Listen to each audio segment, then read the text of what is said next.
நல்ல ஆண்டவரே, உம்மை துதிக்கிறோம். பிதா, குமாரன், பரிசுத்தாவின் நாமத்தில் உம்முடைய சமூகத்தில் வருகிறோம்.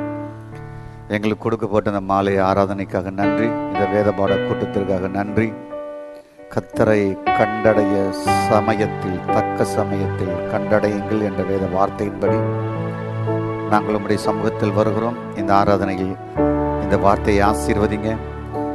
ஆன்லைன் மூலமாக எங்களோடு இணைகிற ஒவ்வொரு மக்களுக்காக நாங்கள் ஜெபம் பண்ணுகிறோம். ஒவ்வொரு மக்களையும் ஆசீர்வதிங்க. ஒவ்வொரு மக்களுக்கும் ஏற்ற ஆசீர்வாதங்கள் கடந்து செல்லட்டும். ஸ்தோத்திரம். உம்முடைய பிரசனம் கிருபை அதிகமாக தாங்கட்டும். இயேசுவின் நாமத்தில் பிதாவே, ஆமென்.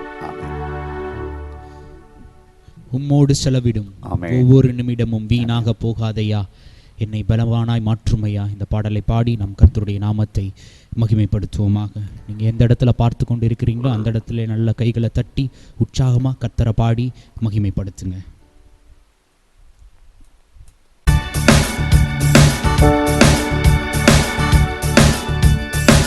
உம்மோடு செலவிடும் ஒவ்வொரு நிமிடமும் வீணாக போகாதையா, என்னை பலவானாய் மாற்றுமையா.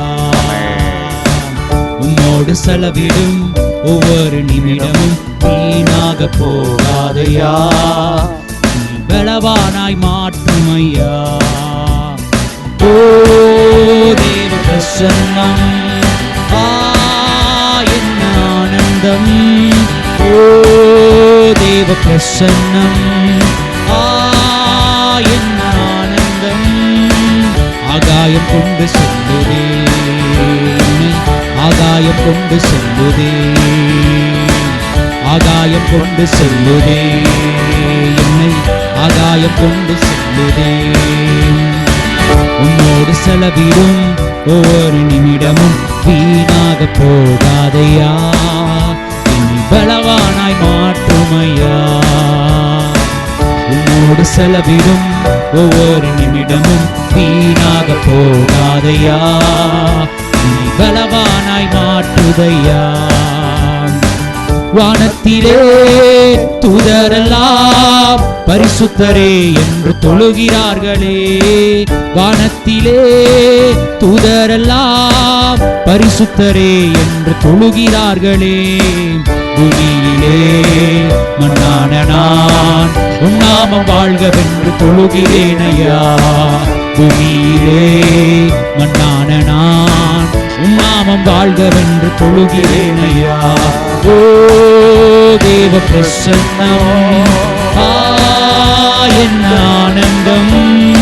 ஓ தேவ பிரசன்னம், என்ன ஆனந்தம். ஆகாயம் கொண்டு செல்லுதே, என்னை ஆகாயம் கொண்டு செல்லுதே, ஆகாயம் கொண்டு செல்லுதே, என்னை ஆகாயம் கொண்டு செல்லுதே. தாயானவள் தன் பாலனை மறந்தாலும் என்னை மறவாதவர். தாயானவள் தன் பாலனை மறந்தாலும் என்னை மறவாதவர். தகப்பனை போல் இரக்கமுள்ள பரிசுத்தரே உம்மை பணிகிறேனையா. தகப்பனை போல் இரக்கமுள்ள பரிசுத்தரே உம்மை பணிகிறேனையா. ஓ தேவ பிரசன்னம், என்ன ஆனந்தம். ஓ தேவ பிரசன்னம், என்ன ஆனந்தம்.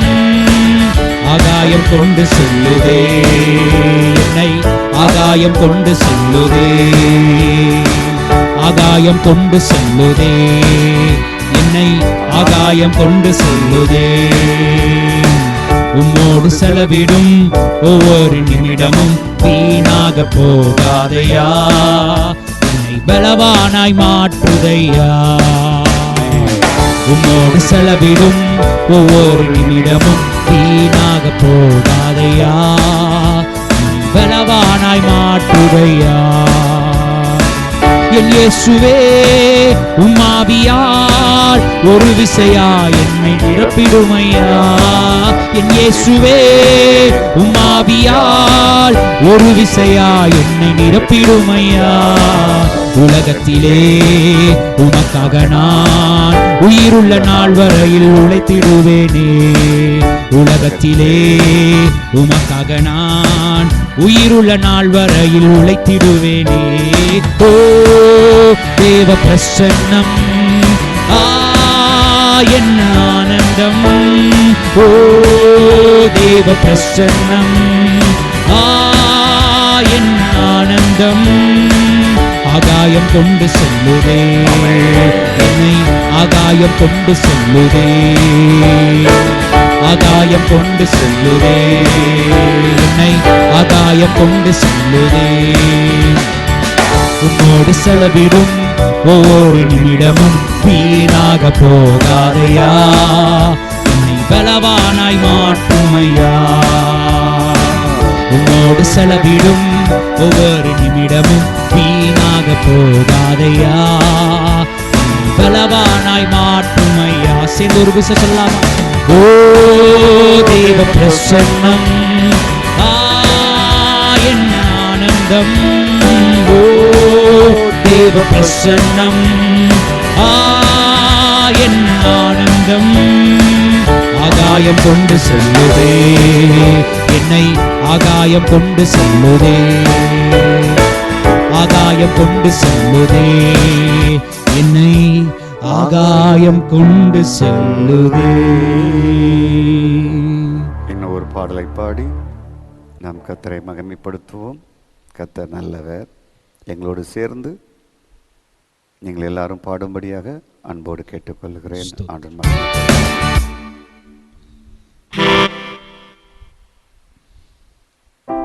எத்தனை நன்மைகள் எனக்கு செய்தீர், எப்படி நன்றி சொல்வேன். நன்றி ராஜா, நன்றி ராஜா. இந்த பாடலை பாடி நாம் கர்த்தருடைய நாமத்தை மகிமைப்படுத்துவோமாக. ஆமென்.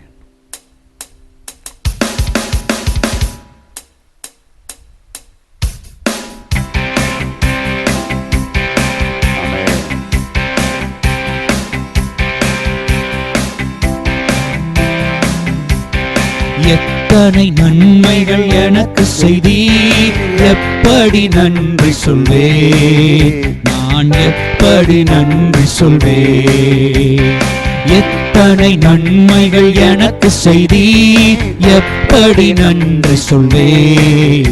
நான் எப்படி நன்றி சொல்வேன்.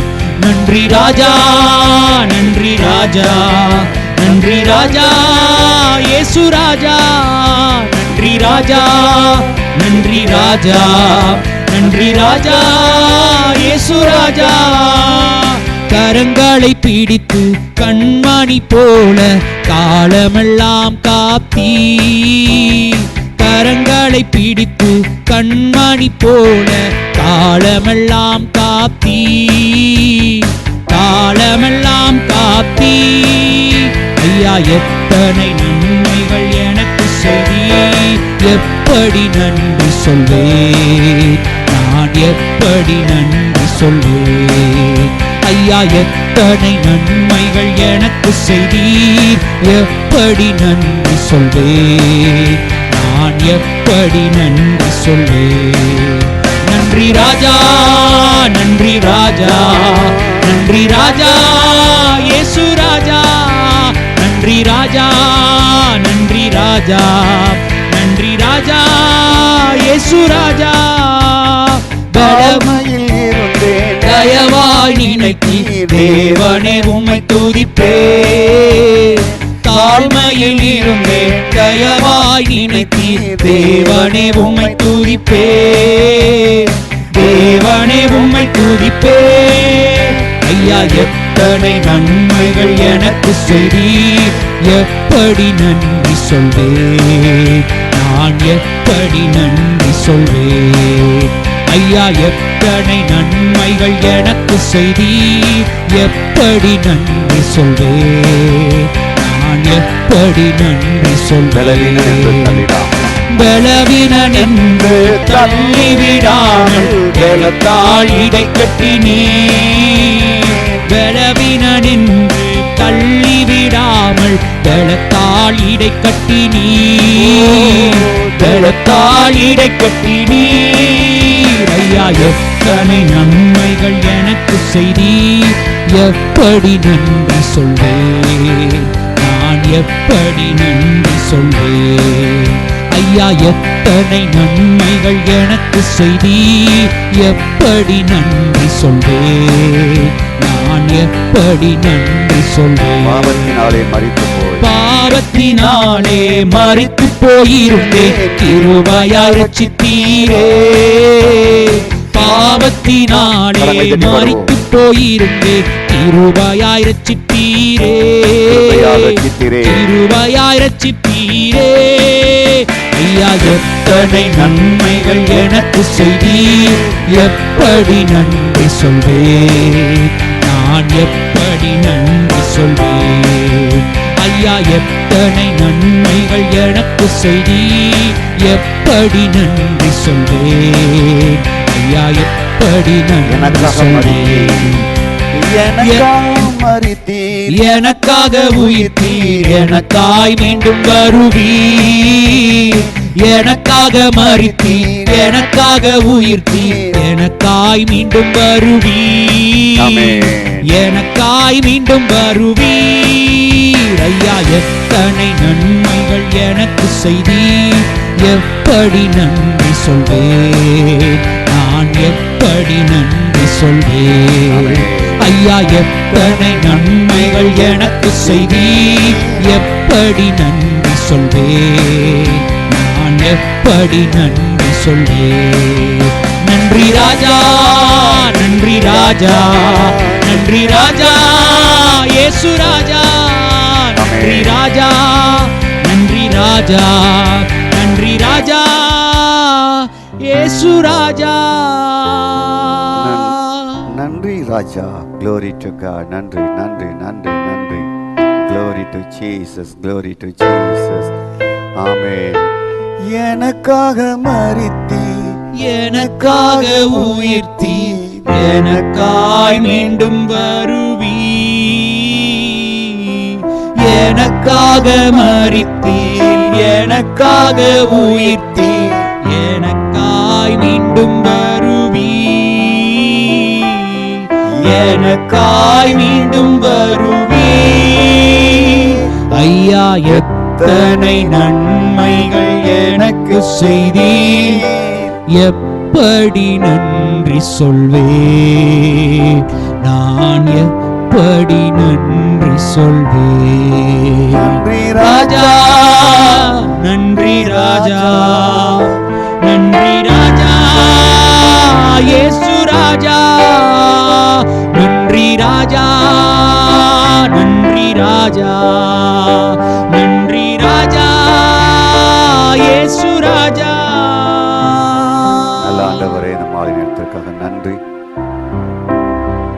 இந்த வேதபாட கூட்டத்தில் எங்களோடு இணைகிற எல்லா மக்களுக்காக ஸ்தோத்திரம். இப்படி மக்களை ஒவ்வொருவரையும் ஆசீர்வதி. இந்த மாதத்தின் கடைசி வேதபாட கூட்டத்திற்காக நன்றி. உம்முடைய பிரசனம் கிருபை கூட இருக்கட்டும். இயேசுவின் நாமத்தில் ஆமென். மாலை கூடுகையில் வந்திருக்கிற யாவருக்கும் வாழ்த்துக்கள். நீங்கள் ஒவ்வொருவரும் உங்கள் வீடுகளிலே சேமமாக இருப்பீர்கள், நலமாக இருப்பீர்கள் என்பதை நினைத்து மிகுந்த சந்தோஷம் அடைகிறேன். ஸ்தோத்திரம். உங்கள் வீடுகளில் நீங்கள் வேதம் வாசித்து ஜெபித்து ஒருவருக்காக ஒருவர் ஆறுதலோடு இருப்பதை குறித்து மகிழ்ச்சி அடைகிறேன். உங்களுக்கு அதிக நேரம் இந்த லாக்டவுன் சமயத்தில் நேரம் அதிகமாக இருக்கிறபடினாலே நேரத்தை கர்த்தருடைய காரியங்களில் அதிகமாக செலவழியுங்கள். ஆண்டவங்களை ஆசீர்வதிப்பார். ஞாயிற்றுக்கிழமை இரவு கடவுளை அல்லது தேவனை கண்டடைவது எப்படி என்ற ஒரு பகுதியை பேச கர்த்தர் உதவி செய்தார். தேவன் எங்கே கண்டுபிடிக்கலாம், அவரை எப்படி கண்டுபிடிப்பது என்பது அநேகருக்குரிய ஒரு கேள்விக்குறியாக இருக்குது.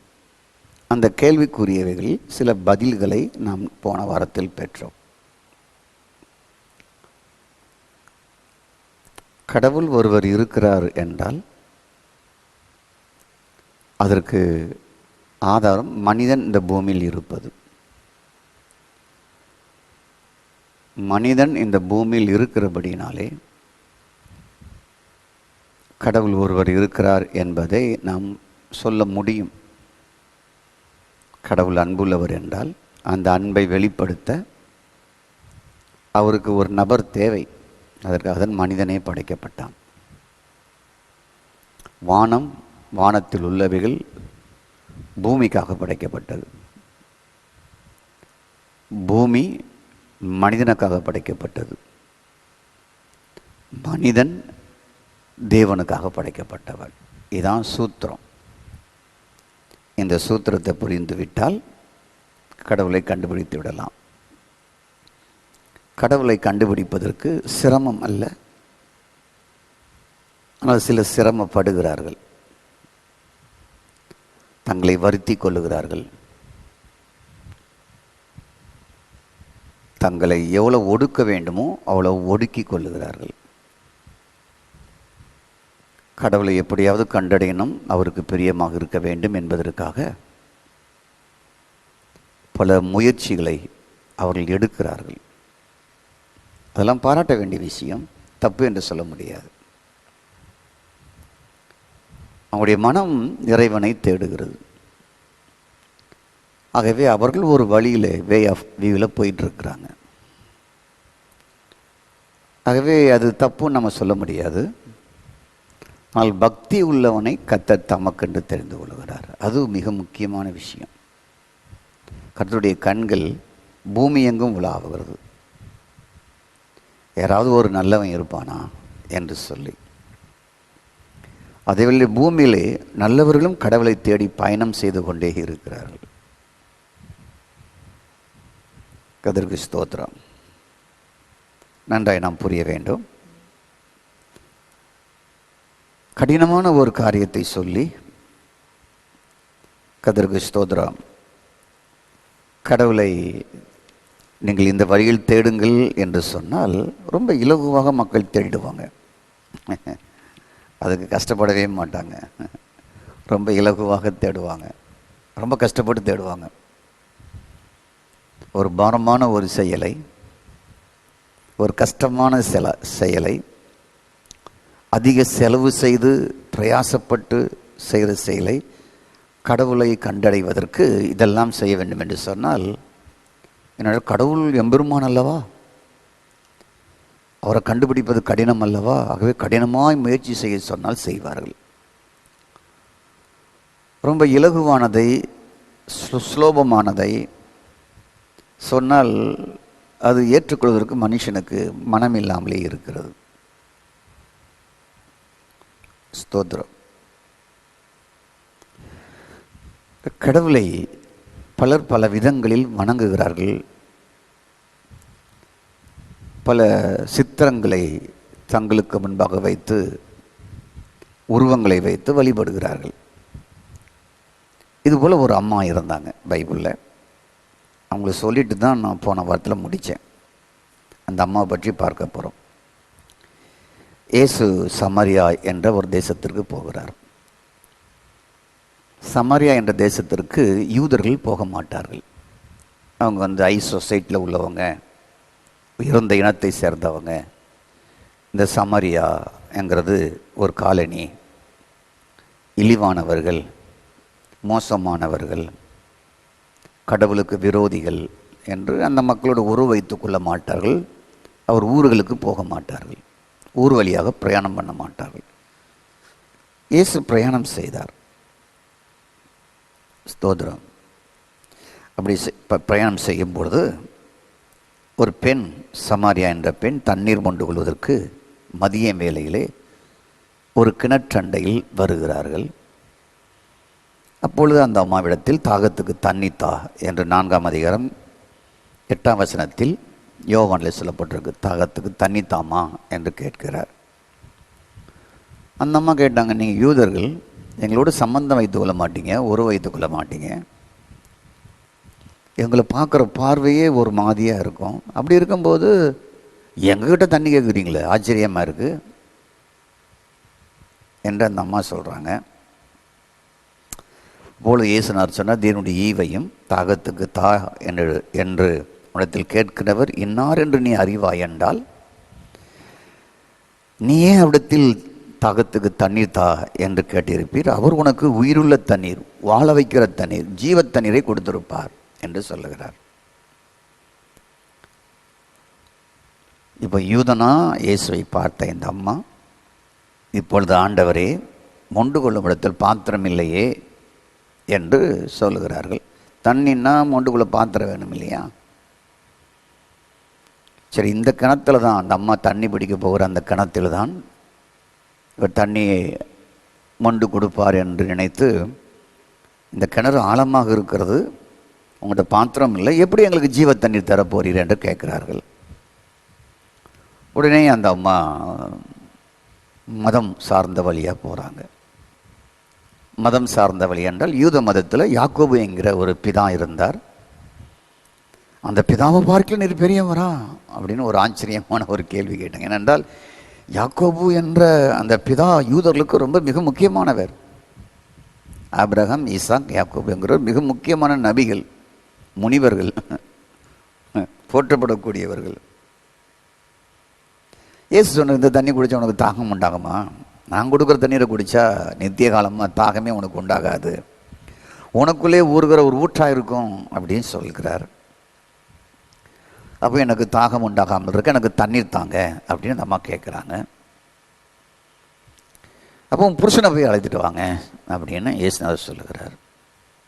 எனக்கு புருஷன் இல்லை என்று இந்த அம்மா சொல்லுகிறார்கள். உடனே இயேசு சொன்னார், உண்மைதான், உனக்கு புருஷன் இல்லை என்பது சரிதான், ஆனால் உனக்கு 5 புருஷர்கள் இருந்தார்கள், இப்பொழுது உனக்கு இருக்கிறவன் புருஷன் இல்லை என்று சொன்னார். இது சொன்ன உடனே நமக்கு பகிர்னு ஆயிட்டு, உனக்கு ஏற்கனவே 5 புருஷன், இப்போ ஒருத்தர் இருக்கிறான், அவனும் உனக்கு புருஷன் கிடையாது. சொன்ன உடனே எரியிற தீயில தண்ணியை ஊற்றுற மாதிரி பகிர்ன் மனசில் உண்டாயிட்டு. உடனே, ஆண்டவரே தீர்க்கதரிசியே, ஆண்டவரே நீர் ஒரு தீர்க்கதரிசி ஆண்டவரே என்று அவள் சொல்லுகிறார். You are a god, you are a prophet. அப்போ அந்த அம்மா சொன்னாங்க, எங்கள் பிதாக்கள், எங்கள் முன்னோர்கள், எங்கள் தாத்தாமார், எங்கள் பூட்டம்மார், தலைமுறையாக பல 1000 வருஷ காலமாக, சுமார் 2000 வருஷ காலமாக இதோ ஒரு மலை இருக்கிறது, அந்த மலையை பார்த்து தொழுது கொள்வார்கள். ஸ்தோத்திரம். நீங்கள் எருசலேம் என்ற ஸ்தலத்தில் தொழுது கொள்ள வேண்டும் என்கிறீர்களே என்றார். எங்கள் பிதாக்கள்லாம் அந்த மலையில் தான் கும்பிட்டாங்க, உங்கள் பிதா வம்சத்தை சேர்ந்தவன் தான் நாங்களும், இப்போ நீங்கள் எங்களை தீட்டுள்ளவர்னு சொல்கிறீங்க, நீங்கள் எருசலேமில் தானே தொழுது கொள்ளணும்னு சொல்கிறீங்க என்று இந்த அம்மா கேட்குறாங்க. அப்பொழுது இயேசுநாதர் சொன்னார், நீ அறியாததை தொழுது கொள்கிறீர், அறியாததை தொழுது கொள்கிறீர். மனுஷன் அநேகர் இந்த அம்மாவை போல அறியாத ஒன்றை தொழுது கொண்டே இருக்கிறார்கள், அறியாத ஒன்றை வணங்கி கொண்டே இருக்கிறார்கள், அறியாத ஒன்றை பூஜை பண்ணி கொண்டே இருக்கிறார்கள். அறியாமலையும் அறியாததையும், அதனுடைய வரலாறு தெரியாததையும், அதனுடைய ஹிஸ்டரி தெரியாததையும், எப்படி வந்தது என்று தெரியாததையும் நீங்கள் அறியாததை நீங்கள் தொழுது கொள்கிறீர்கள் என்று சொன்னார். இப்போ இந்த உலகத்துக்கு யூதர் வழியாக தான் ரட்சிப்பு வருது, மீட்பு வருது என்றும் சொல்லுகிறார். இயேசு சொல்லுவாள், உண்மையாய் தொழுது கொள்கிறவன். இந்த அம்மாவுக்கு 6 புருஷன். இந்த அம்மாவை பார்த்து சொன்னார் ஆண்டவர், உண்மையாய் தொழுது கொள்கிறவர்கள் பிதாவை ஆவியோடு தொழுது கொள்வார்கள். உண்மையாய் தொழுது கொள்ளும் காலம் வரும். உண்மையாய் தொழுது கொள்கிறவர்கள் பிதாவை ஆவியோடும் உண்மையோடும் தொழுது கொள்ளும் காலம் வரும் என்று சொன்னார். 23ஆம் வசனம். உண்மையாய் தொழுது கொள்கிறவர்கள் பிதாவை ஆவியோடும் உண்மையோடும் தொழுது கொள்கிற காலம் வரும். அந்த காலம் சிலுவைக்கு பின்னால், இயேசு மரித்து உயிர்த்தெழுந்த பின்னால் அந்த காலம் கொடுக்கப்பட்டது. கடவுளை கண்டடைவதற்கு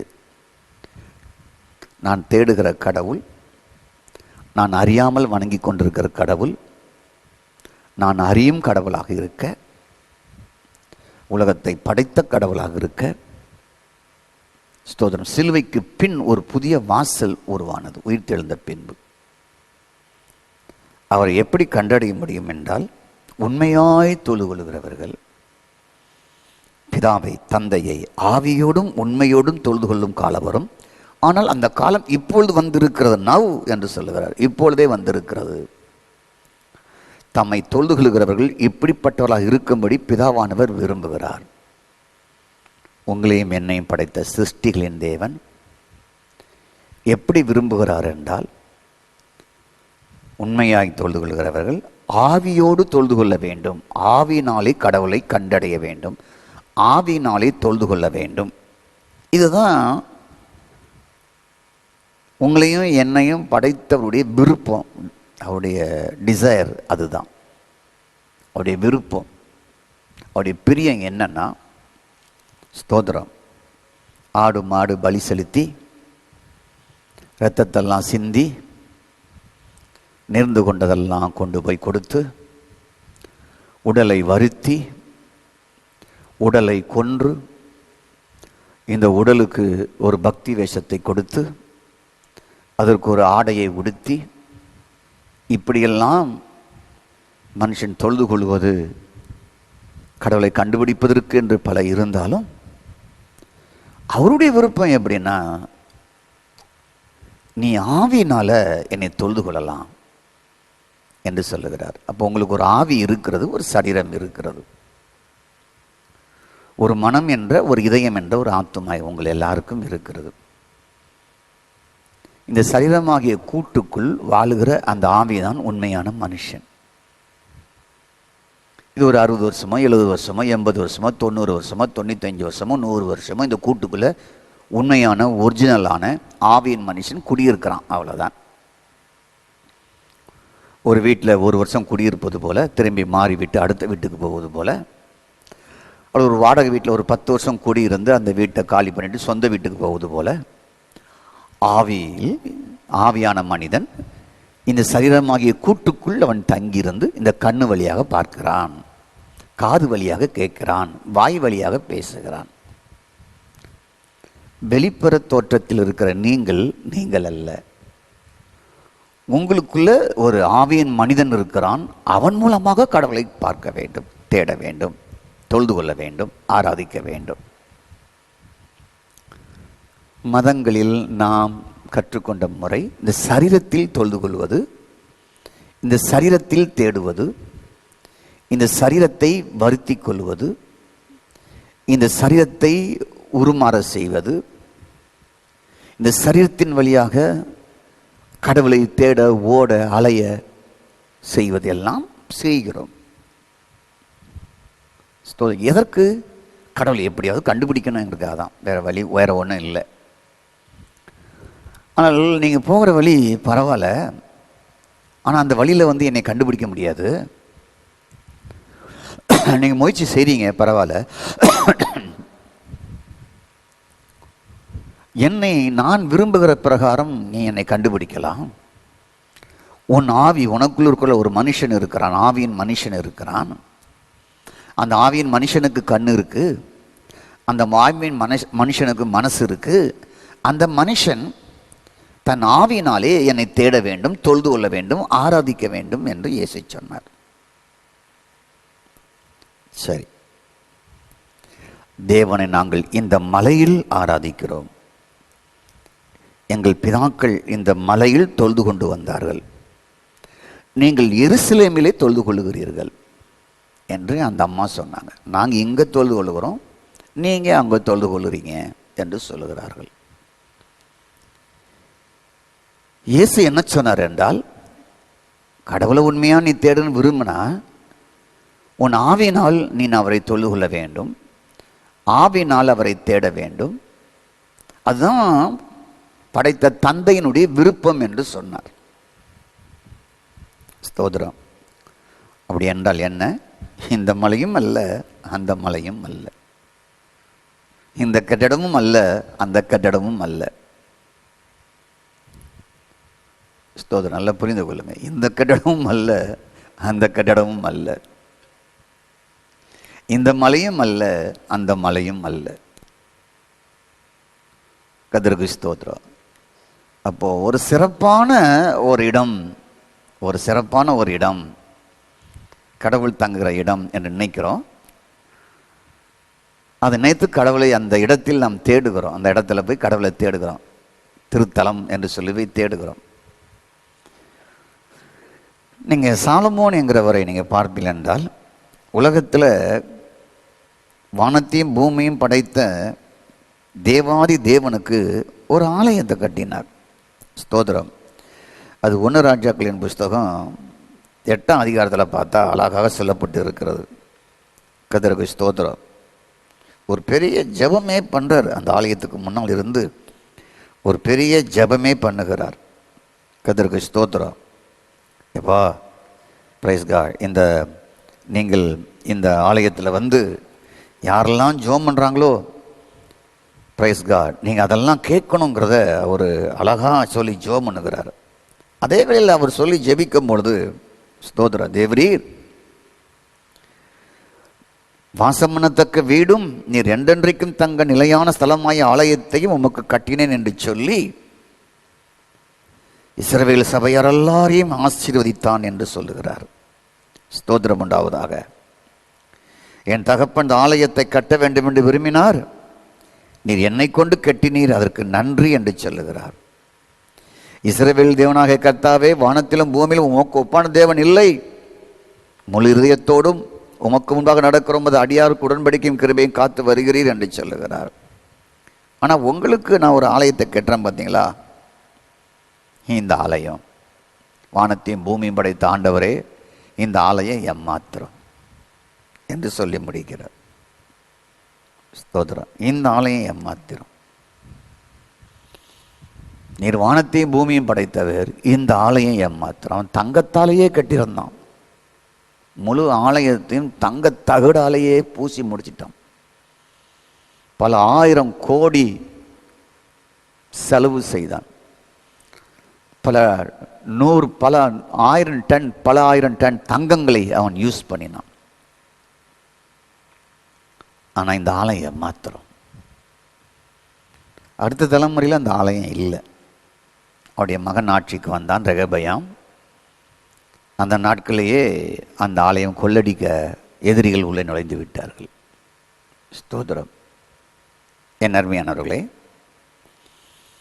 தேவனை தேடுவதற்கு மனுஷனுக்கு ஒரு உறுப்பு கொடுத்திருக்கிறார். சரீரத்தில் ஒரு உறுப்பு கொடுத்திருக்கிறார். அது உங்கள் ஆவியை தவிர வேற எதுவுமே இல்லை. அவர் தேடுவதற்கு அதான் பாற்று. கடவுளை தேடுவதற்கு ஒரே ஒரு பகுதியை மட்டும் உங்களுக்கு கொடுத்துருக்கிறார். அது வழியாக தான் தேடணும்னு வச்சிருக்கிறார். ஆனால் மனுஷன் அந்த வழியை விட்டு மற்ற எல்லா வழிகளிலையும் ஆவிக்குரிய சபையோ கிறிஸ்தவர்களோ யாராக இருந்தாலும் சரி, பல வழியில் அவரை தேடி எப்படியாவது கண்டுபிடிச்சிடணும்னு நினைக்கிறாங்க.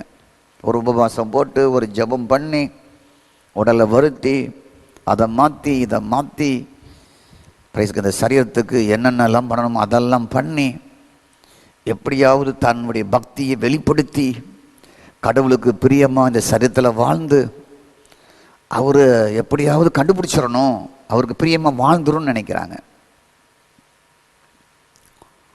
ஆனால் கடவுளை தேடுவதற்கு கண்டுபிடிப்பதற்கு உங்களுக்கு ஒரே ஒரு உறுப்பு மட்டும் கொடுத்துருக்கிறார். ஸ்தோத்திரம். அது என்ன? அது ஆவியை தவிர வேறு எதுவும் இல்லை. யோவான் 4:24. ஆவியோடும் தொழுது கொள்ள வேண்டும். ஸ்தோத்திரம். அவன் தேவனை தேடிட, கடவுளை தேடிட, கடவுளை தொழுது கொள்ள, தேவனை அனுபவித்திட, ஆவி என்ற அந்த ஒரு உறுப்பை தவிர, ஒரு பகுதியை தவிர மனிதனுக்கு கடவுளை கண்டடையவும் தேடவும் கண்டுபிடிக்கவும் வேறு ஒன்றும் கொடுக்கப்படவில்லை. அந்த ஆவி உங்களுக்குள்ளே இருக்கு. நீங்கள் எவ்வளோ தூரம் பிரயாணம் பண்ணி போக வேண்டிய அவசியமே இல்லை. அந்த ஆவி உங்களுக்குள்ளே வச்சிருக்கிறார். அந்த ஆவியில் அவரை தேடினால் கண்டுபிடிக்க முடியும், கண்டுபிடித்து விடலாம். நமக்கு தூரமானவர் அல்ல.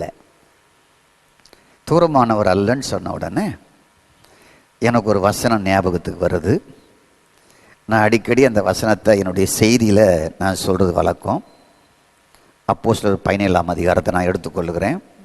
ஸ்தோத்திரம். எப்படி சொல்கிறாரு பாருங்களேன்.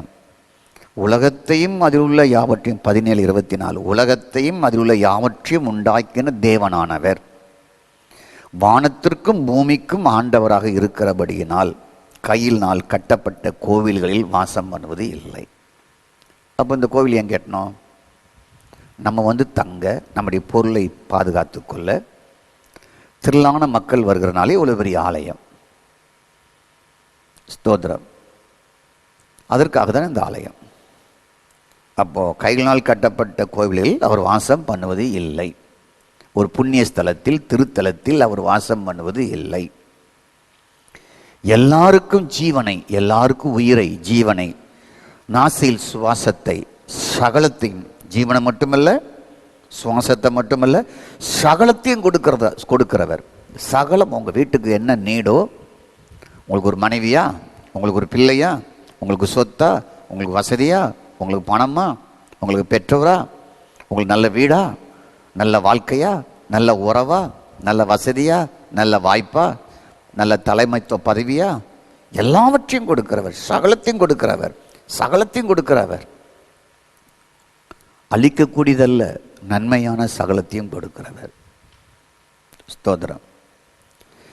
ஆனால் அவருக்கு ஏதாவது தேவைப்பட்டா, மனுஷனே நீ எனக்கு இதை கொண்டு கொடு என்றவர் கேட்பது இல்லை.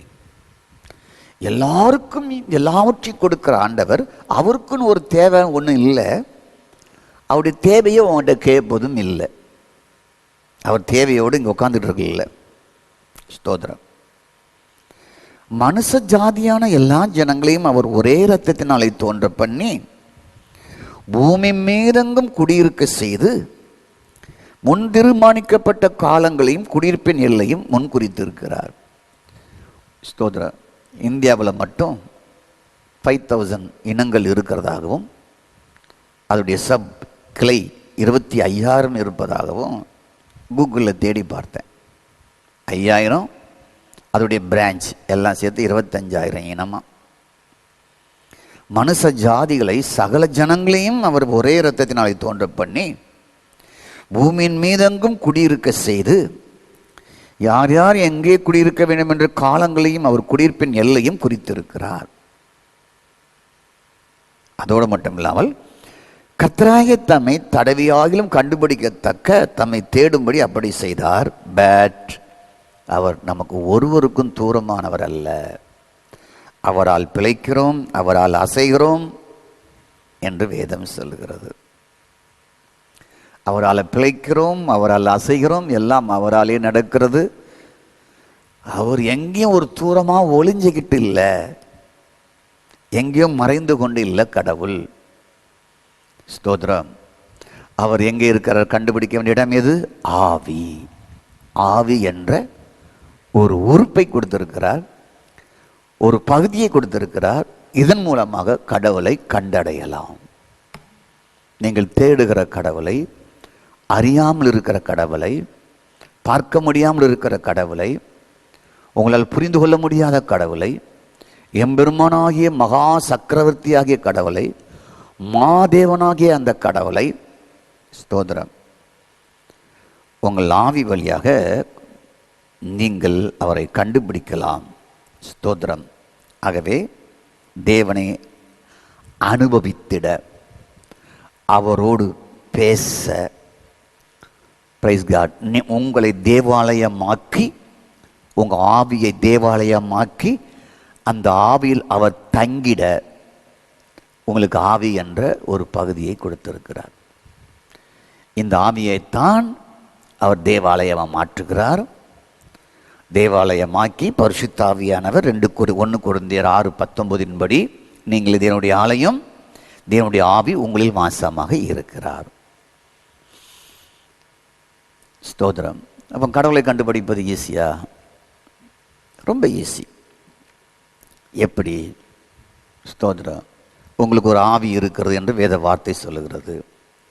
அந்த ஆவினாலே நீங்கள் தேடும் பொழுது அவரை கண்டுபிடித்து விடலாம் என்று வேத வார்த்தை சொல்லுகிறது. இந்த வேத வார்த்தையை வாசித்தால் தான் உங்களுக்கு புரியும். ஸ்தோத்திரம். அப்போ தேவனுடைய ஆழங்களையும் வெளிப்படுத்தல்களையும் அனுபவித்து மகிழ்ந்திட, தேவனுடைய ஆழங்களையும் அவருடைய வெளிப்படுத்தல்களையும் அனுபவித்து மகிழ்ந்திட, கிறிஸ்துவினுடைய மகா ஐஸ்வர்யத்தை அனுபவித்து வாழ்வில் மகிழ்ந்திட உங்களுக்கு ஒன்றே ஒன்று கொடுக்கப்பட்டிருக்குது, ஆவி என்ற ஒரு உறுப்பு. அதுதான், வேற ஒன்றுமே இல்லை. அவருடைய ஆழங்களையும் அவருடைய ரகசியங்களையும் அவருடைய மகா ஐஸ்வர்யங்களையும், ஸ்தோத்திரம், நீங்கள் அதை அறிந்து பெற்று அனுபவித்திட உங்களுக்கு ஆவி என்ற ஒரு பகுதியை கொடுத்திருக்கிறார். ஸ்தோத்திரம். அந்த ஆவி வாழ்வதற்கு இந்த உடலை கொடுத்திருக்கிறார். உங்களுக்கு புரிஞ்சிருக்கா? புரியாட்டா இந்த சீடியை நீங்கள் ஒரு 4-5 முறை போட்டு கேளுங்க. இந்த வீடியோவை 4-5 முறை போட்டு கேளுங்க. இது பார்ட் 2. ஸ்தோத்திரம். போன வாரம் பேசுறது பார்ட் 1. இப்பொழுது நான் பேசுவது பார்ட் 2, கடவுளை கண்டடைவது எப்படி. ஸ்தோத்திரம். அப்போ பாருங்க, ஸ்தோத்திரம் உண்டாவதாக. தேவனுடைய ரகசியங்களையும் தேவனுடைய ஆவியங்களையும் தேவனுடைய ரகசியங்களையும் தேவனுடைய ஐஸ்வர்யங்களையும் தேவனுடைய செல்வங்களையும் தேவன் உங்களுக்கு ஆயத்தப்படுத்தி வைத்திருக்கிற அத்தனை பாக்கியங்களையும் நீங்கள் பெற்றுக்கொள்வதற்கு இந்த சரீரம் அல்ல, உங்கள் ஆவிக்குள் தான் அதையெல்லாம் பெற்றுக்கொள்ள முடியும். அவரை ஆவியில் தேடும் பொழுது அங்கதான் அவர் கிரியை செய்கிறார், அங்கதான் தன்னை வெளிப்படுத்துகிறார். ஓகே, நான் சொல்ற வேத பகுதியெல்லாம் கொஞ்சம் குறிச்சுக்கிட்டே வாங்க. நம்ம மேஜராக என்ன பார்த்தோம்? யோவான் 4ஆம் அதிகாரத்தை பார்த்தோம். 1 ராஜாக்கள் 8:27 பார்த்தோம். அதுபோல் அப்போஸ்தலர் 17ஆம் அதிகாரம் 24ஆம் வசனத்தை பார்த்தோம். இப்போ அடுத்த வசனத்தை சொல்கிறேன் கேளுங்க. கர்த்தருக்கு ஸ்தோத்திரம் உண்டாவதாக. கலாத்தியர் 3ஆம் அதிகாரம் 5ஆம் வசனம். ஸ்தோத்திரம். உங்களுக்கு ஆவியை அளித்து, என்ன சொல்லுங்க? உங்களுக்கு ஆவியை அளித்து உங்களுக்குள்ளே அற்புதங்களை நடப்பிக்கிறவர். நல்லா பாருங்க, உங்களுக்கு ஆவியை அளித்து. உங்களுக்கு என்ன அளித்து? உங்களுக்கு ஆவியை அளித்து. ஸ்தோத்திரம். நீங்கள் என்ன வாசித்தீங்க? என்ன வாசித்தோம்? சமாரியப்பன் இடத்தில் இயேசு என்ன சொன்னார்? ஆவியினாலே தொழுது கொள்ள வேண்டும். Praise God. ஸ்தோத்திரம். உங்களுக்கு கடவுளை தேடுவதற்கு என்ன உறுப்பை கொடுத்திருக்கிறாரு? ஆவியை கொடுத்திருக்கிறார். ஸ்தோத்திரம். அந்த ஆவியை அளித்தது யார்? அவர்தான். மனுஷ ஜாதியில யார் படைத்தது? அவர்தான். படைத்தவரே உங்களுக்கு ஆவியை அளித்து உங்களுக்கு உள்ளேயே அற்புதங்களை நடப்பிக்கிறவர். எங்க நடப்பிக்கிறவர்? உங்களுக்கு ஆவியை அளித்து அதற்குள்ளேயே அற்புதங்களை நடப்பிக்கிறவர். அப்போ கடவுளை கண்டடைவதற்கு உங்களுக்கு கொடுக்கப்பட்ட உறுப்பு என்னது? ஆவி. அதன் வழியாகத்தான் அவரை தேட முடியும். அதைத்தான் அவர் தேவாலயமாக மாற்றுகிறார். ஸ்தோத்திரம். உங்களுக்கு ஆவி அளித்தது யார்? அவர்தான். அந்த ஆவிக்குள் என்ன செய்கிறார்? அற்புதங்களை அங்கதான் செய்கிறார். நம்ம அற்புதத்தை எங்க பார்க்கிறோம்? இந்த உடல்ல விரும்புகிறோம், இந்த சரீரத்திற்குள்ள விரும்புகிறோம், இந்த மேல் பகுதியில் அடையாளத்தோடு காண விரும்புகிறோம். இயேசுக்கு 12 சீஷர் இருந்தான். அதில் ஒருத்தன் பேர் தோமா. நம்ம நாட்டுக்கு 2000 வருஷத்துக்கு மேலே வந்தவர். இயேசு வீட்டில் செய்தி அவன் நம்பலை. ஏப்பா, உலக வரலாற்றிலே செத்து அடக்கம் பண்ணப்பட்டு 3 நாளில் யாரும் உயிரோடு எழும்பலை. அவரை நம்ம பார்க்கணும். பார்த்தா மட்டும் நம்ப மாட்டேன். நீ யாரையா ஜோடிச்சு கிடிச்சு வச்சிருவேன். அவர் கையில் ஓட்டை இருக்கான்னு பார்க்கணும், காலில் ஓட்டை இருக்கான்னு பார்க்கணும், விழாவில் ஓட்டை இருக்கான்னு பார்க்கணும்யா அப்படின்ட்டான். அப்பந்தான் நான் நம்புவேன் அப்படின்ட்டான். இயேசுநாதர் அவனுக்கும் தன்னை வெளிப்படுத்தி கோவப்படாமல், ஏம்மா மவனே வாப்பா, என் கையை பாருப்பா, என் விழாவை தொட்டு பாருப்பா, உள்ள கையை போட்டு பாருப்பா, நீ பார்த்து நம்புற, பார்க்காம நீ நம்புகிறவன் அவன்தான் விசேஷமானவன். காணாமல் விசுவாசிக்கிறவன் தான் பாக்கியவான் என்று சொன்னார். ஸ்தோத்திரம். நம்முடைய நம்பிக்கை எப்படின்னா, வெளிப்புறம் அற்புதம் தான் நம்பிக்கை. வெளியே கண்ணால் காண வேண்டிய அற்புதம் தான் நாம் நம்புகிறோம், விசுவாசிக்கிறோம். ஆனால் நீங்கள் கண்ணில் காண்பதற்கு முன்பாக உங்களுக்கு ஆவி என்ற ஒரு பகுதி கொடுத்திருக்கிறார். அந்த பகுதி மூலமாக நீ அவங்களை தேடணும். அந்த ஆவி என்ற பகுதியை தான் 1 Corinthians 6:19 அது தேவாலயமா அவர் தங்குற கோவிலா மாத்துறாரு, வசிக்கிற கோவிலா மாத்துறாரு. 1 ராஜாக்கள் 8:27 சாலமோன் கட்டின தேவாலயத்தில் கூட அவர் வாசம் பண்ணலையாம். அது ஏமாத்திரம் அப்படின்னு சொல்லப்பட்டிருக்கு. கையினால் கட்டப்பட்ட கோயில் ஒரு வாசம் பண்ணுவதில்லை. நம்ம வாசித்தோம் அப்போஸ்தலர் 17ஆம் அதிகாரத்தில். அப்போ உங்கள் ஆவிக்குள்ளே தான் அவர் வாசம் பண்ணுகிறாராம். அங்கிருந்து தான் உங்களுக்கு உள்ள அற்புதம் செய்கிறாராம். கலாத்தியர் 3:5 சொல்லுது. எங்கேருந்து அற்புதம் செய்கிறார்? பரலோகத்தில் இருந்து அல்ல. உங்கள் நம்பிக்கை மேலே இருந்து செய்கிறான்னு இருக்கலாம். அந்த நம்பிக்கையாவது உங்களுக்கு இருக்க. இன்னைக்கு கொஞ்சம் மாற்றிக்கிங்க, அவ்வளோதான். கடவுள் மேலிருந்து தான் என்னைய பண்ணுறாரு, எல்லாம் கவனிக்கிறாரு, அவர் அங்கேருந்து தான் அனுப்புகிறாரு. உங்கள் நம்பிக்கைக்காக நன்றி. அந்த நம்பிக்கையாவது இருந்தது, அதுக்காக ஸ்தோத்திரம். உங்கள் நம்பிக்கை நான் பாராட்டுறேன், ஸ்தோத்திரம். ஆனால் அதை காட்டில் மேலானதை ஒன்று சொல்லுகிறேன். உங்கள் ஆவிக்குள்ளே தான் அவர் கடவுள் இருக்கிறார். அங்கே தான் அவரை தேடலாம், அங்கு தான் அவரை தொழுது கொள்ளணும், அங்கு தான் அவர் தங்குகிறார். ஸ்தோத்திரம். அதோடு மட்டும் இல்லாமல் அங்கு இருந்து தான் உங்களுக்குள்ளே உங்கள் ஆவியை அழித்து உங்களுக்குள்ளே அற்புதங்களை செய்கிறார். உங்களுக்குள்ளே உங்களுக்குள்ளே உங்களுக்குள்ளே வேதம் சொல்லுகிறது. கதாபதற்கு ஸ்தோத்திரம். அப்போ அற்புதங்களை உங்கள் ஆவிக்குள் செய்கிறார். அங்குதான் அந்த அற்புதத்தை அனுபவித்து உங்க சரீரத்திற்கு கொண்டு வரணும். அவர் அற்புதம் செய்கிறவராக உங்களுக்குள் இருக்கிறார். சகலவிதமான அற்புதங்களை உங்களுக்குள் செய்கிறார். அந்த அற்புதங்களை உங்கள் மனம் வழியாக, உங்கள் இதயம் வழியாக, உங்கள் சிந்தை வழியாக, உங்களுடைய சரீரத்தின் வழியாக நீங்கள் அதை அனுபவிக்க வேண்டும்.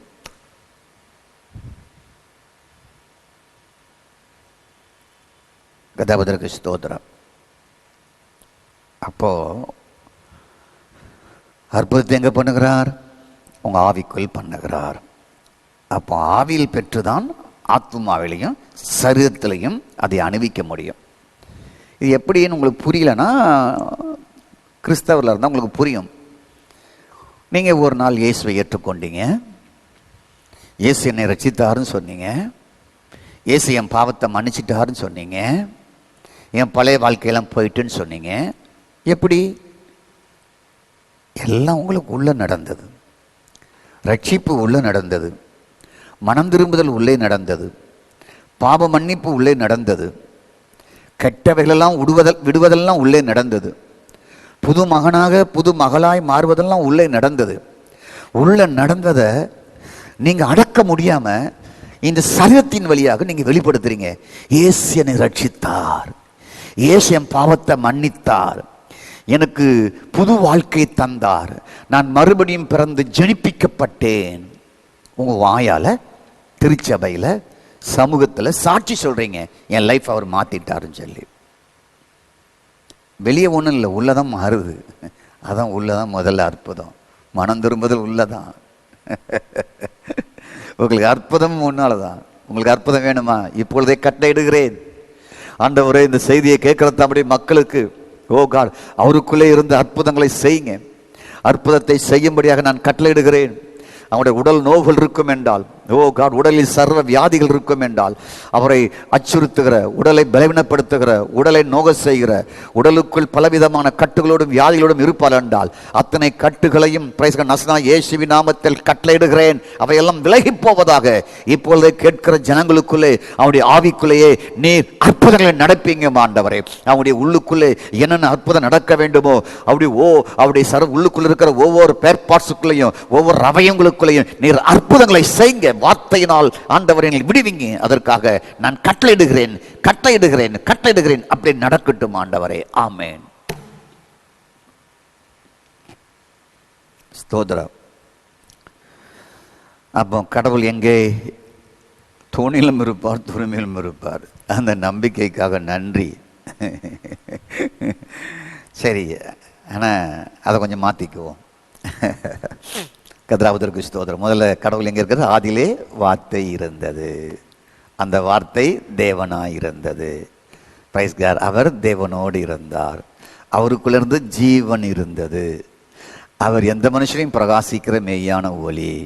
அவர் வார்த்தையாய் இருந்தார், தேவனாய் இருந்தார், ஜீவனாய் மாறினார். ஓ காட், ஒளியாய் மாறினார். பின்பு வந்த வார்த்தை மாமிசமாகி கிருபையும் சத்தியமாய் உங்களுக்குள் வாசம் பண்ணினார். எது வார்த்தை? எது உள்ளே வாசம் பண்ணியது? வார்த்தை வாசம் பண்ணியது. எப்படி அந்த வார்த்தை மாறியது? ஜீவனாய் மாறியது, ஒளியாய் மாறியது. ஓ காட், கர்த்தருக்கு ஸ்தோத்திரம். மாமிசமாய் மாறியது, சத்தியமாய் மாறியது, கிருபையாய் மாறி உங்களுக்குள்ளே வாசம் பண்ணினார். 1:14 போன வாரம் ஃபர்ஸ்ட் பார்ட்ல பேசினேன். கடவுள் எங்கே இருக்கிறார்? வார்த்தையில் இருக்கிறார். இப்பொழுது எங்கே இருக்கிறார்?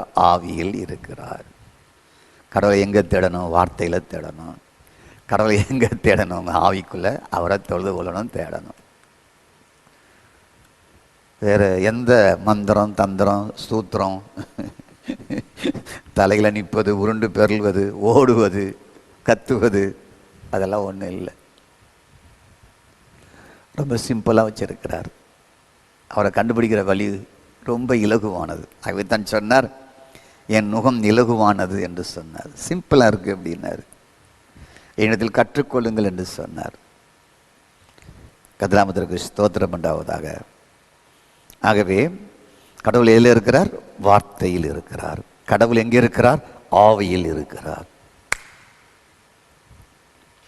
டெல்லியில் இருக்கிறாரா? சொல்லுங்க. ஹைதராபாத்தில் இருக்காரா? சென்னையில் இருக்காரா? தூத்துக்குடியில் இருக்கிறாரா? திருநெல்வேலியில் இருக்கிறாரா? கன்னியாகுமரியில் இருக்கிறாரா? கேரளாவில் இருக்கிறாரா? தமிழ்நாடுடைய சென்ட்ரல் பகுதி திருச்சியில் இருக்கிறாரா? இல்லை மதுரையில் இருக்கிறாரா? கர்த்தருக்கு ஸ்தோத்திரம். அவர் வார்த்தையில் இருக்கிறார். வார்த்தை தான் தேவன். இந்த வார்த்தை முழுவதும் தேவன். இந்த வார்த்தை உங்களுக்குள் எவ்வளவாக இருக்கிறதோ உங்க ஆவிக்குள்ளே அவ்வளவாய் அவருடைய அற்புதங்களை நீங்கள் அனுபவிக்கலாம். உங்களுக்குள் இருக்கிறவரை கண்டுபிடிக்கலாம். உங்களில் வசிக்கிறவரை கண்டுபிடிக்கலாம். கர்த்தருக்கு ஸ்தோத்திரம். அப்போ எங்க இருக்கிறார் கடவுள்? வார்த்தையில் இருக்கிறார். உங்களுக்கு ஏதாவது டவுட் இருக்கா? நோ டவுட், வரக்கூடாது. ஸ்தோத்திரம். அப்போ இந்த வார்த்தை பேலன்ஸ் செய்ய வேண்டுமா?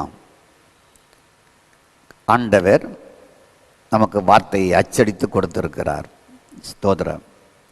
வேத வசனம் பேலன்ஸ் செய்ய வேண்டுமா? ஸ்தோத்திரம். இந்த வார்த்தை வல்லமையாய் கிரியை செய்ய வேண்டுமா? இந்த வார்த்தை அற்புதங்களை நடப்பிக்க வேண்டுமா? இந்த வார்த்தையில தான் எல்லாமே இருக்கு. என் நாமத்தினால் எவளை கேட்பீர்களோ, இந்த வார்த்தை தான் சொல்லுகிறது. யோவான் 14:14. விசுவாசிக்கிறவர்கள் ஆகும் அடையாளம் மார்க் 16:16. வார்த்தை தான் சொல்லுது. ஸ்தோத்திரம். வார்த்தை தான் சொல்லுகிறது. மத்திய 8:17 அவர் நம்முடைய பலன்களாம் ஏற்றுக்கொண்டார். வார்த்தை தான் சொல்லுது. பைபிள் படித்தாதான் தெரியும். ஸ்தோத்திரம். மத்திய 5 கடைசி வசனம், பிதா பூர்ண சர்க்குணராக இருக்கிறார், நீங்களும் அவரை போல் பூர்ண சர்க்குணராக இருக்க வேண்டும் என்று விரும்புகிறார். அதுவும் வார்த்தை தான் சொல்லுது. ஸ்தோத்திரம். யோவான் 6:63 தேவனுடைய வார்த்தை ஜீவனும் பலனுமாக ஆவியமாக இருக்கிறது. எபிரேயர் 4:12 தேவனுடைய வார்த்தை வல்லமையாக இருக்கிறது, ஜீவனாக இருக்கிறது. அப்போ இந்த வல்லமையான வார்த்தை, ஜீவனாக இருக்கிற வார்த்தை, ஆவியாக இருக்கிற வார்த்தை, கர்த்தருக்கு ஸ்தோத்திரம். உங்களுக்குள்ள ஏதாவது கிரியை செய்யணுமா? உங்களுக்குள்ள இருந்து விடுவிக்கணுமா? உங்களுக்குள்ள அற்புதத்தை நடப்பிக்கணுமா? உங்களுக்குள்ள இருந்து ஓ காட் மகா பயங்கரமான காரியத்தை செய்ய வேண்டுமா? செய்ய முடியும். எப்படி செய்ய முடியும்? தெரிஞ்சுக்கணும். நான் சொல்கிறேன். நீங்கள் என்ன பண்ணுங்க, பிரைஸ்கா, சும்மா கையை கட்டி பார்த்துட்டு இருக்கக்கூடாது. எங்களை போல போதகர், வார்த்தையை பற்றி பேசுகிற போதகர் இருந்தால் நீங்கள் கையில் ஒரு நோட்டை வைத்துக்கொண்டு அழகாக எழுதணும். அதான் அப்போ தான் மறந்துடாது. பிரைஸ்க்கு அந்த கேசட்டை 2-3 ஆட்டி இந்த ஆன்லைனில் வர்ற செய்தி 2-3 முறை போட்டு கேளுங்க. ஆண்டு உங்களை ஆசீர்வதிப்பார். ஸ்தோத்திரம். இவன் சொல்கிற கேளுங்க. 1 தெசலோனிக்கேயரின் புஸ்தகம் 2ஆம் அதிகாரம் 13ஆம் வசனம். நீங்கள் தேவ வசனத்தை, தேவ வார்த்தையை கேள்விப்பட்டு ஏற்றுக்கொண்ட போது அது மனுஷர் வசனமாக, மனுஷன் பேசுகிற வார்த்தையாக, ஏதோ ஒரு கதையாக, ஏதோ ஒரு ஸ்டோரியாக, ஏதோ ஒரு பாடலாக, ஸ்தோத்திரம், நீங்கள் அப்படி ஏற்றுக்கொள்ளாமல் தேவ வசனமாக, கடவுளுடைய வார்த்தையாக ஏற்றுக்கொண்டதினாலே நாங்கள் இடைவிடாமல் தேவனுக்கு ஸ்தோத்திரம் செலுத்துகிறோம். அது மெய்யாகவே தேவ வசனம்தான் விசுவாசிக்கிற உங்களுக்குள் பலன் செய்கிறது. இந்த 66 புஸ்தகத்தையும் உங்களுக்கு கொடுத்து, ஸ்தோத்திரம், இந்த 66 புஸ்தகங்களையும் ஸ்தோத்திரம். இவ்வளோ தேவனுடைய வார்த்தையெல்லாம் கொடுத்துருக்கிறார்ல, இந்த வார்த்தை பற்றி நீங்கள் என்ன நினைக்கிறீங்க? கிறிஸ்தவர்களுக்கு கொடுக்கப்பட்ட ஒரு மத புஸ்தகம். ஓகே, ஸ்தோத்திரம், நல்லது. உங்கள் விசுவாசத்திற்காக, நம்பிக்கைக்காக கடவுளுக்கு நன்றி செலுத்துகிறேன். இதாவது உங்களுக்கு தெரிஞ்சிருக்க, அதுக்காக நன்றி. நல்லா புரிஞ்சுக்கொள்ளுங்க. உண்மைதான், கிறிஸ்தவங்களுக்காக கொடுக்கப்பட்டது, பரவாயில்ல, வச்சுக்கோ. ஸ்தோத்திரம். ஆனால் அருமையானவர்களே, இந்த நாங்கள் சொன்ன வசனத்தை நீங்கள் கேட்டீங்க. அது மனுஷர் வசனம் இல்லை, மனுஷன் சொன்ன கதை இல்லை, போயிட்ரி இல்லை, ஸ்டோரி கிடையாது. அது தேவ வசனமாக ஏற்றுக்கொண்டீங்க, கடவுளுடைய வார்த்தையை ஏற்றுக்கொண்டீங்க. அப்போ தேவனுடைய வசனம் என்னது? கடவுளுடைய வார்த்தை. அதை மனுஷர் சொன்ன வார்த்தையா இல்லை, கடவுளுடைய வசனமாக ஏற்றுக்கொண்டீங்க. அதற்காக கடவுளை நான் பிரைஸ் பண்ணுகிறேன். அந்த தேவ வசனம் தான், அது உண்மைத்தான், மெய்யாகவே தேவ வசனம் தான். ஸ்தோத்திரம். ஆனால் விசுவாசித்திட்டினா அங்கே தான் உள்ள இருந்து வல்லமை உங்களுக்குள்ள வேலை செய்யுது. விசுவாசிப்பது எங்கே? உங்க ஆவிக்குள்ள.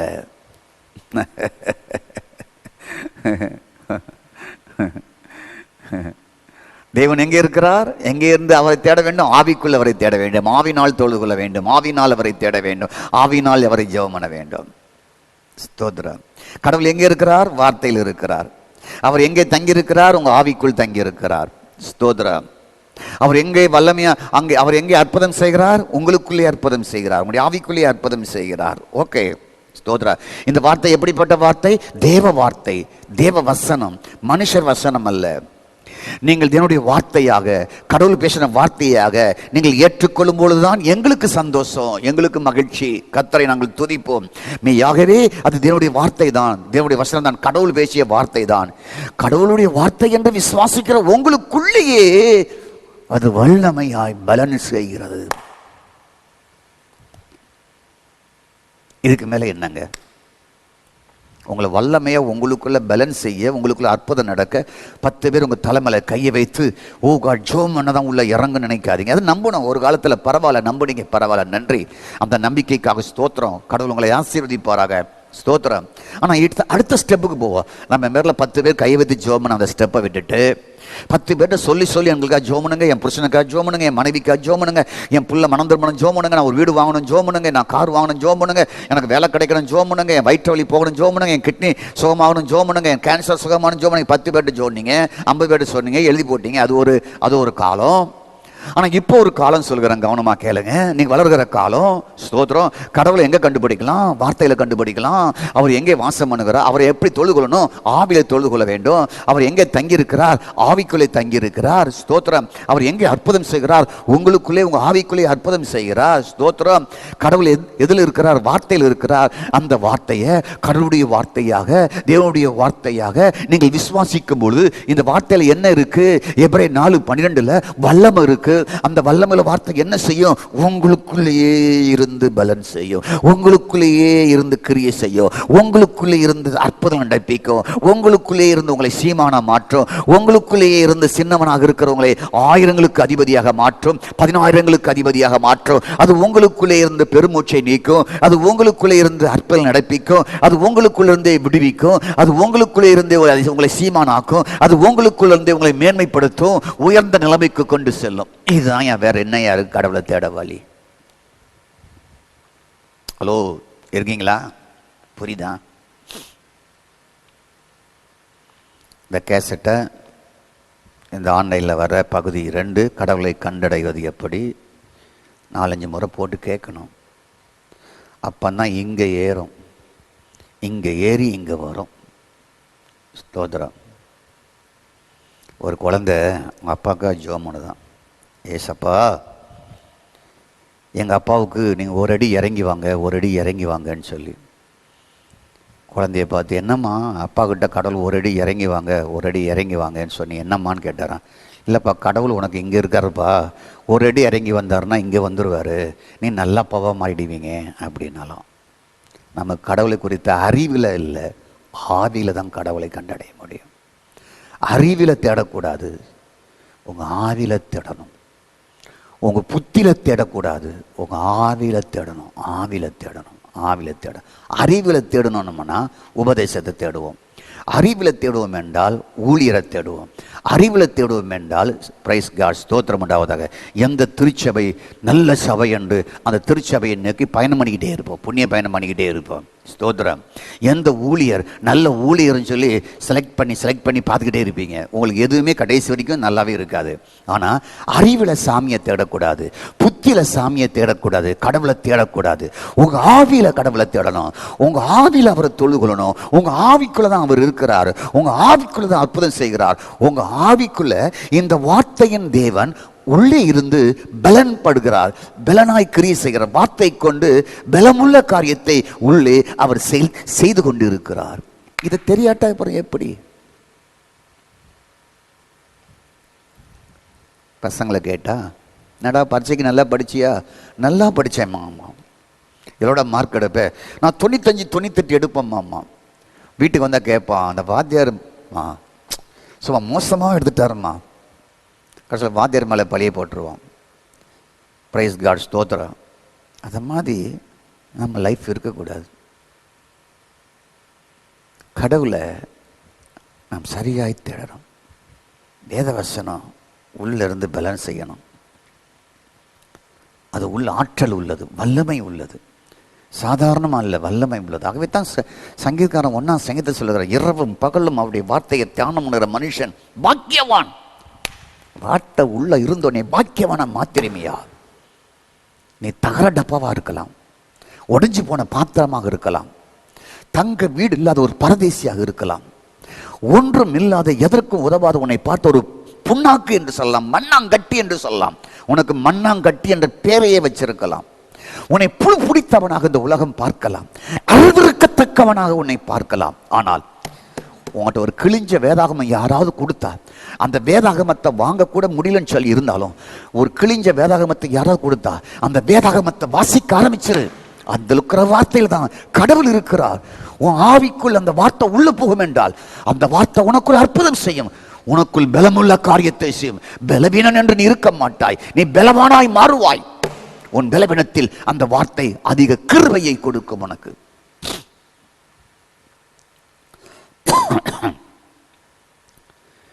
கர்த்தருக்கு ஸ்தோத்திரம் உண்டாவதாக. இப்போ எங்க அற்புதம் நடக்குது? எங்க கடவுளுக்கு இருக்கிறார்? வார்த்தையில் இருக்கிறார். மீண்டும் திருப்பி சொல்றேன், கடவுள் எங்க இருக்கிறார்? வார்த்தையில் இருக்கிறார். கடவுள் எங்க தொழுவணும்? இதெல்லாம் தொழுவணும். இந்த சரீரத்தில் இப்படி இல்லை, ஆவியில தொழுவணும். புரிஞ்சுங்க? ஸ்தோத்திரம். ஆவியில அவரை தேடணும், ஆவியில அவரை தேடணும்.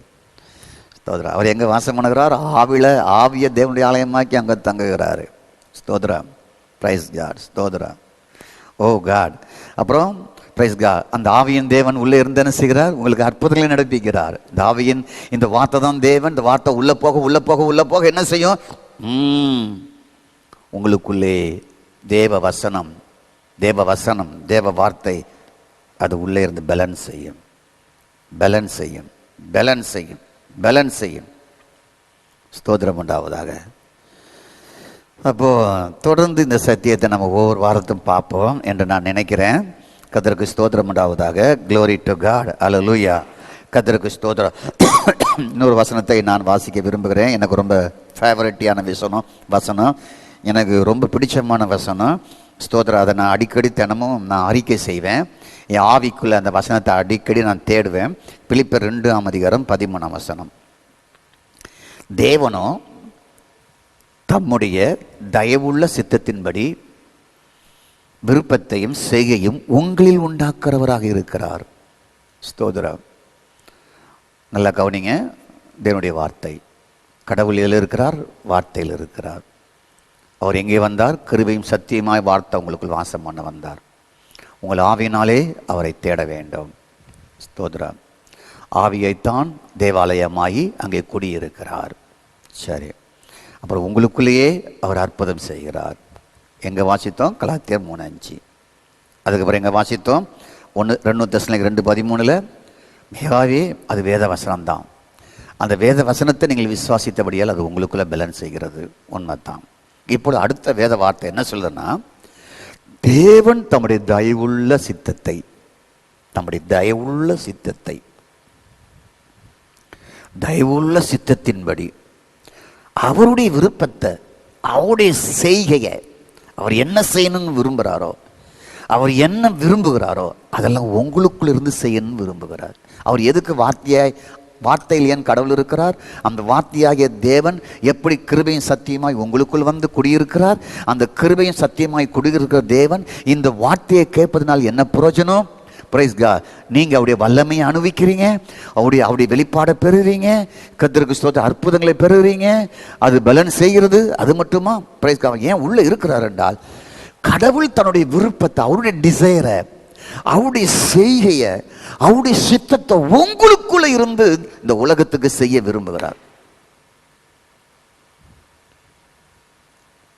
கர்த்தருக்கு ஸ்தோத்திரம். இவ்வளவு பெரிய மகாபெரிய தேவன் உங்களுக்குள்ள இருக்கிறாரு, உங்க ஆவிக்குள்ள இருக்கிறார். அதனால தான் ஆவினாலே அவரை தேடணும்னு அவர் சொன்னாரு. ஸ்தோத்திரம். ஆகவே அது இப்பொழுதே வந்திருக்குன்னு சொன்னாரு. வந்து 2000 வருஷம் ஆயிட்டு. ஸ்தோத்திரம். அந்த ஆவியின் தேவன் இப்பொழுது என்ன செய்கிறார் என்றால் தம்முடைய சித்தத்தையும் தம்முடைய விருப்பத்தையும் தம்முடைய செய்கையும் உங்களில் உண்டாக்குறார். சும்மா கோயிலுக்கு வந்தோம், கையை தட்டினோம், ஜோம் பண்ணோம், உபவாசம் இருந்தோம், போயிட்டோம். திருப்பி வந்தோம், ஜோம் பண்ணோம், கை தட்டினோம், ஜோம் பண்ணோம், காணிக்க போட்டோம், போயிட்டோம். திருப்பி வந்தோம், ஒரு ஞாயிற்றுக்கிழமை வந்தோம், கையை தட்டினோம், ஜோம் பண்ணோம், பாடினோம், போயிட்டோம். அப்படி இல்லை கிறிஸ்தவ வாழ்க்கை. உங்களுக்குள்ளேயே அற்புதம் செய்கிறார். உங்களுக்குள்ளே இந்த வேத வார்த்தை ஆகிய தேவன் உள்ளே போக போக வல்லமையான பலனான காரியத்தை செய்கிறார். அவருடைய விருப்பத்தையும் அவருடைய செய்கையும் அவருடைய தெய்வ சித்தத்தையும் உங்களுக்குள்ளிருந்து செய்ய விரும்புகிறார். அதை கண்டுபிடிங்க. கடவுளே, எனக்குள் வாசம் பண்ணுகிறவரே, எனக்குள் தங்கி இருக்கிறவரே, வார்த்தை மூலமாக என்னிடத்தில் தங்குகிறவரே, இந்த வார்த்தை நான் தினமும் படிப்பேன். வார்த்தை வடிவில் எனக்குள் போகிறீர், வார்த்தையாக எனக்குள் போகிறீர். உம்முடைய வார்த்தையை படிக்க படிக்க எனக்குள் போகிறீர், ஜீவனாய் போகிறீர், வல்லமையாய் போகிறீர், ஆவியாய் போகிறீர். எனக்குள் இருந்து பலன் செய்கிறீர், எனக்குள் இருந்து அற்புதங்கள் நடப்பிக்கிறீர், எனக்குள் இருந்து உம்முடைய தெய்வ சித்தத்தை விருப்பத்தையும் எனக்குள் செய்கிறீர். என்ன செய்ய போகிறீர்? என்ன செய்ய போகிறீர்? உம்முடைய விருப்பம் செய்கையெல்லாம் என்ன இருக்கிறது? இந்த பூமியில் நான் என்ன செய்ய வேண்டும்? ஓ காட், கேளுங்க. உங்களுக்குள்ள தன்னுடைய விருப்பத்தையும் செய்கையும் செய்வதற்காகத்தான் உங்க ஏரியாவில், உங்க பகுதியில் உங்களை வைத்திருக்கிறார். உங்களுக்குள்ள அவர் செய்ய ஆரம்பிக்கும் பொழுது உங்க இடத்துல நீங்கள் ஒரு ராஜாவை போல ஆளுகை செய்கிற ஒரு மனுஷனாய் மாறுவீர்கள். கடவுள் உங்களிருந்து செயல்பட வேண்டும். ஸ்தோத்திரம். ஆகவே கடவுள் எங்கே செயல்படுகிறார்? எங்கே விருப்பத்தை செய்கிறார்? உங்க ஆவிக்குள் இருந்து. அவர் செயல்படுவது எங்கே? அவர் தம்முடைய விருப்பத்தை செய்வது எங்கே? உங்க ஆவிக்குள்ள. ஹலோ, புரியுதா? புரிஞ்சிட்டா? அற்புதம் எங்கே? உங்க ஆவிக்குள்ள. தேவாலயமா இருக்கிறது எங்கே? உங்க ஆவிக்குள்ள. எப்படி போனார்? வார்த்தையாய் போனார். கர்த்தருக்கு ஸ்தோத்திரம். Glory to God. வார்த்தையில் தான் தேவன் இருக்கிறார். அந்த வார்த்தை எப்படி இருக்கிறது? ஆவியின் ஜீவனும் வல்லமையாக இருக்கிறது. உள்ள போக போக வல்லமையாய் பலன் செய்கிறார். ஸ்தோத்திரம். அதுக்கப்புறம் என்ன பண்ணுகிறார்? Glory to God. உங்களுக்குள் இருந்து என்ன செய்கிறார்? செயல்படுகிறார். என்ன செயல்படுகிறார்? அவருடைய சித்தத்தை, விருப்பத்தை எல்லாவற்றையும் உங்களுக்குள் இருந்து அவர் செயல்படுத்துகிறார். அதற்கு எதுதான் தேவை? உங்களுக்கு ஒரு உறுப்பு, ஆவி என்கிற உறுப்பு தான் தேவை. ஓ காட். உங்க வெளிப்புறம் தலை எப்படி இருக்கு? வெளிப்புற உடல் மெலிசா இருக்கா, குண்டா இருக்கா, தடியா இருக்கா? ஸ்தோத்திரம். அதெல்லாம் அவர் ஒன்றும் பார்க்கல. நீ கருப்பா, வெள்ளையா, நீங்க அமெரிக்கனா, இந்தியனா? ஸ்தோத்திரம். இல்லது வசதி படித்த ஏரியாவில் இருக்கிறீங்களா, அல்லது வசதி இல்லாத ஒரு ஏரியாவில் குடியிருக்கீங்களா? அதெல்லாம் வெளியே பார்க்கல. ஸ்தோத்திரம். பரவாயில்ல. Glory to God. ஸ்தோத்திரம். எந்த நிலைமையில் நீங்கள் இருந்தாலும் அவர் உங்களுக்குள்ள தன்னுடைய விருப்பத்தையும் செய்யும் செயல்படுத்த விரும்புகிறார். உங்களுக்குள்ள செயல்பட விரும்புகிறார். இந்த பூமியிலே தேவன் செயல்பட யார் தேவை? நீங்க தேவை. அதற்கு உங்களுக்கு ஆவி என்ற உறுப்பு கொடுத்திருக்கிறார். அந்த உறுப்புக்குள்ள இருந்துதான், அதற்குள்ள இருந்துதான் தன்னுடைய விருப்பத்தையும் செய்யும் செயல்பட விரும்புகிறார். கடவுள் எங்கே? உங்களுக்குள்ள. கடவுள் எங்கே? வார்த்தைக்குள்ள. இந்த வார்த்தை எவ்வளவாய் போகுதோ அவ்வளவாய் நீங்கள் பலன் அடைவீர்கள், அவ்வளவாய் நீங்கள் அற்புதத்தை உங்களுக்குள்ளே அனுபவிப்பீர்கள். கர்த்தருக்கு ஸ்தோத்திரம். அவர் உங்களுக்குள்ள அவர் செயல்படுகிறவராக இருப்பார். அவர் செயல்படுவதற்கு ஒரு மனுஷன் தேவை. அது ஜாஷுவா மாசலாமணி. அவர் செயல்படுவதற்கு ஒரு மனுஷன் தேவை. இந்த ஆன்லைன் வழியாக பார்த்து கொண்டிருக்கிற நீங்கள் எல்லாரும் தேவை. இப்பொழுது நீங்கள் கீழா நிலைமையாக இருக்கலாம், உடைஞ்ச நிலைமையாக இருக்கலாம், பிஞ்சி போன நிலைமையாக இருக்கலாம், பாவியான நிலைமையாக இருக்கலாம், பிரைஸ் காட் ஸ்தோத்திரம், எதுவும் பெற முடியாத நிலைமையாக இருக்கலாம், ஒன்றும் இல்லாதவனாக இருக்கலாம், சோர்ந்து போனவனாக இருக்கலாம், உடைக்கப்பட்ட பாத்திரமாக இருக்கலாம், எல்லாரும் புறம்பே தள்ளப்பட்ட பாத்திரமாக இருக்கலாம். ஆனால் உங்களுக்குள்ள இருந்து தான் அவர் செயல்படணும் விரும்புகிறார். அதற்கு ஒரு உறுப்பு கொடுத்திருக்கிறார். அதுதான் ஆவி. நான் முடிக்க போகிறேன். உங்களில் இருக்கிறவர் பெரியவர். 1 யோவான் 4:4. உங்களில் இருக்கிறவர் எப்படிப்பட்டவர்? பெரியவர். அந்த பெரியவர் எங்கே இருக்கிறார்? ஆவிக்குள்ளே இருக்கிறார். 1 யோவான் 4:4 உலகத்தின் உள்ளவனை காட்டிலும் உங்களுக்குள் இருக்கிற பெரிய, அவ்வளோ பெரிய ஆண்டவரை வச்சுக்கிட்டு இருக்கியப்பா. ஸ்தோத்திரம். அவ்வளோ பெரிய ஆண்டவர் வச்சிருக்கியப்பா. அவ்வளோ பெரிய ஆண்டவர் வச்சிருக்கியப்பா. அவ்வளோ பெரிய ஆண்டவர் வச்சிருக்கியப்பா. கர்த்தருக்கு ஸ்தோத்திரம். உங்களில் பெரியவர் ஒருவர் இருக்கிறார். உங்க ஆவிக்குள் பெரியவர் இருக்கிறார். வானம் எனக்கு சிங்காசனம், பூமி எனக்கு பாதப்படி, கையினால் கட்டப்பட்ட ஆலயங்களில் நான் வாசம் பண்ணுவதில்லை. அவ்வளவு பெரிய மகா தேவன், சர்வ வல்லமை தேவன், செங்கடலை 2ஆக பிரித்த தேவன், பார்வோனின் சேனையை அழித்த தேவன். ஸ்தோத்திரம். பூமியை அதிர செய்கிற தேவன், சகலவற்றையும் சிருஷ்டித்த தேவன், மகாபரி தேவன், சர்வ வல்லமையுள்ள தேவன் உங்களுக்குள் இருக்கிறார். உங்கள் ஆவிக்குள் இருக்கிறார். ஆவியில் தான் இருக்கிறார். அந்த உறுப்பை தவிர வேறு எதன் மூலமாகவும் அவரை தொடர்பு கொள்ள முடியாது. தொடர்பு கொள்ள தரப்படவில்லை. ஆவியினால் அவரை தொழுது கொள்ள வேண்டும். ஆவியினால் அவரை ஜெபம் பண்ண வேண்டும். வேறு எதையும் உங்களுக்கு கொடுக்கல. ஸ்தோத்திரம். ஆகவே ஆவியினால் ஜெபம் பண்ணுங்கள், ஆவியினால் தொழுது கொள்ளுங்கள். எபேசியர் 6:18 ஆவியினாலே தொழுது கொள்ளுங்கள். யோவான் 4:24 ஆவினாலே தொழுது கொள்ளுங்கள். எபேசியர் 6:18 ஆவினாலே ஜெபம் பண்ணுங்கள். ஸ்தோத்திரம். 1 Corinthians 12:9 ஆவியில் உள்ள விசுவாசத்தினாலே நீங்கள் தேவனோடு இணையுங்கள். 3 வசனம் முக்கியம். யோவான் 4:24 ஆவினாலே தொழுது கொள்ள வேண்டும். எபேசியர் 6:18 இந்த சரீரத்தில் அல்ல, உனக்குள்ள இருக்கிற ஆவிக்குள்ளே, உன் மனசுக்குள்ளே வேத வசனத்தை வைத்து வைத்து உன் ஆவிக்குள்ளேயே நீங்கள் ஜெபம் பண்ணுவது. 1 Corinthians 12:9 உங்க ஆவிக்குள் இருக்கிற விசுவாசத்தினாலே ஜெபத்தோடு இணைந்து காட் அவரை தேடுவது. கடவுள் எங்கே? ஆவிக்குள். வேற ஏதாவது கொடுத்திருக்கிறார் அவரை கண்டடைய? இல்லை. ஆவிக்குள் தொழுது கொள்ளுங்கள், ஆவியில் ஜெபம் பண்ணுங்கள். ஆவிக்குள் விசுவாசம் இருக்கு. அந்த விசுவாசத்தை வேத வார்த்தையோடு இணைத்து ஜெபத்தில் வெளிப்படுத்துங்கள். கர்த்தருக்கு ஸ்தோத்திரம். ஆகவே வேத வார்த்தையை படித்து படித்து படித்து அதை உங்களுடைய ஆவிக்குள் கொண்டு போய் அதை விசுவாசித்து ஜெபத்தோடு தேவனோடு தொடர்பு கொள்ளுங்கள். ஈஸியாக கடவுளை கண்டுபிடிச்சிடலாம். Thank you God. கர்த்தர் உங்களை ஆசீர்வதிப்பார். கரபா ஷக்கலாரா துரதாலராபா. கடவுள் எங்கே? கடவுள் எங்கே? இறைவன் எங்கே? தெய்வம் எங்கே? படைத்தவர் எங்கே? இதோ வார்த்தையில் இருக்கிறார். கடவுள் எங்கே? தெய்வம் எங்கே? உனக்கு கொடுக்கப்பட்ட ஒரு உறுப்பு இருக்கிறது, அது ஆவி. அந்த ஆவியில் அவரை தொழுது கொள்ளலாம். அங்குதான் அவர் வாசம் பண்ணுகிறார். அங்குதான் அற்புதம் செய்கிறார். அங்குதான் அவர் ஸ்தோத்திரம் பலனான காரியத்தை செய்கிறார். வார்த்தை வழியாக அங்குதான் தன் விருப்பத்தையும் செய்கையும் உங்களிலிருந்து நிறைவேற்றுகிறார். அங்குதான் உலகத்தில் உள்ளவனை காட்டிலும் பெரியவர் அங்கே தங்கியிருக்கிறார். ஆவியினால் அவரை தொழுது கொள்ளுங்கள். ஆவியினாலே அவரை ஜெபம் பண்ணுங்கள். ஆவியில் இருக்கிற விசுவாசத்தோடு அவரோடு இணையுங்கள். கடவுளை ஒரு நிமிஷத்துல நீங்க பேசலாம், அவரோடு இணைஞ்சிடலாம். ஜெபம் பண்ணுவோம். என் தெய்வமே, உங்களை கண்டுபிடிக்க ரொம்ப இலகுவான வழி வச்சிருக்கீங்க. ஹார்டான, ரஃப்பான, பாரம்பரியமான எதையும் வைக்கல.